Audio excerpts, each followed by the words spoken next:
ಶೇಂಗಾ ಕಾಳುಗಳು ಆ ಮರದ ದಿಂಡಿಗೆ ಬಡಿತಾ ಇರ್ತವೆ. ಜೋಳ ಕಾಳುಗಳು ಬಡಿಯೋದಿಲ್ಲ, ಗಟ್ಟಿ ಕಾಳುಗಳು ಮಾತ್ರ ಬಡಿತವೆ.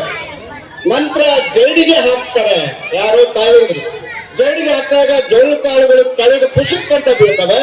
ಗಟ್ಟಿ ಕಾಳುಗಳು ಜರಡಿಯ ದಂಡಕ್ಕೆ ಮತ್ತೆ ಮತ್ತೆ ಬಡಿದು ಗಟ್ಟಿ ಆಗ್ತವೆ.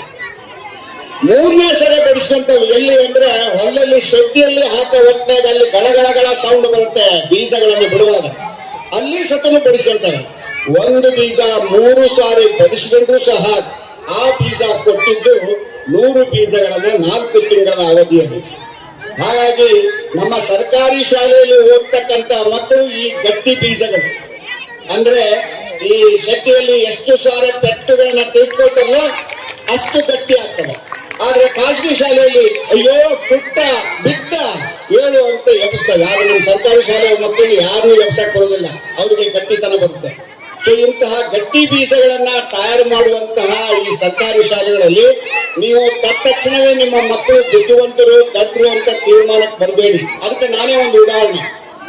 ಸೊ ಈ ರೀತಿಯಲ್ಲಿ BA ಸತನು ಇಡೀ ಕಾಲೇಜ್ಗೆ ಫಸ್ಟ್ ಬರೋದಂದ್ರೆ ನಾನು ಜಿಲ್ಲೆಗೆ ಫಸ್ಟ್ ಬಂದೆ, ಬಳ್ಳಾರಿ ಜಿಲ್ಲೆಗೆ. ಹಾಗೆ MSW ಸೆಕೆಂಡ್ ರ್ಯಾಂಕ್ ಯೂನಿವರ್ಸಿಟಿ ಬಂದಾಗ ನನ್ನ ಪೇಪರ್ನಲ್ಲಿ ನನ್ನ ಫೋಟೋ ಮತ್ತು ವಿವರ ಬಂತು. ಈ ರಾಮಚಂದ್ರಪ್ಪ ಅಂತ ಮಾಸ್ಟರ್ ಪೇಪರ್ ಹಿಡ್ಕೊಂಡು ಮನೆಗೆ ಬಂದ್ರು, ನಮ್ಮ ಮನೆಗೆ. ಆವಾಗಿನ ಮಾಸ್ಟರ್ ಪಾಲಕವ ನಿನ್ ಮಗನ ಫೋಟೋ ಇಲ್ಲಿ ಬಂದತ್ತವ, SLC ಫೇಲ್ ಆದಾಗ ಎತ್ತಿದ್ದಲ್ಲವ ನೋಡಿ ಈಗ ಅಂತ ಹೇಳಿ ಆ ಪೇಪರ್ನಾಗ ಇರೋದನ್ನೆಲ್ಲ ಹೋಗ್ರಿ ಮಾಸ್ಟರ್ ಅಂತ ಹೇಳಿ ಅವಂಗೆಲ್ಲ ಏನು ಉಪ್ಪಿಟ್ಟು ಚಾ ಎಲ್ಲ ಮಾಡಿ ಕೊಟ್ಟು ಅದನ್ನ ಓದಿದಾಗ ಅಳಕ್ ಹಚ್ಚಿದ್ ನಾನು ಗುಲ್ಬರ್ಗಾಗಿದ್ದೆ. ಸೊ ತಂದೆ ತಾಯಿಗಳು ದುಃಖಕ್ಕೂ ಹೋಗ್ತಾರೆ, ಆನಂದಕ್ಕೂ ಹೋಗ್ತಾರೆ ಅನ್ನೋದನ್ನ ಇದು ಒಂದು ಉದಾಹರಣೆ.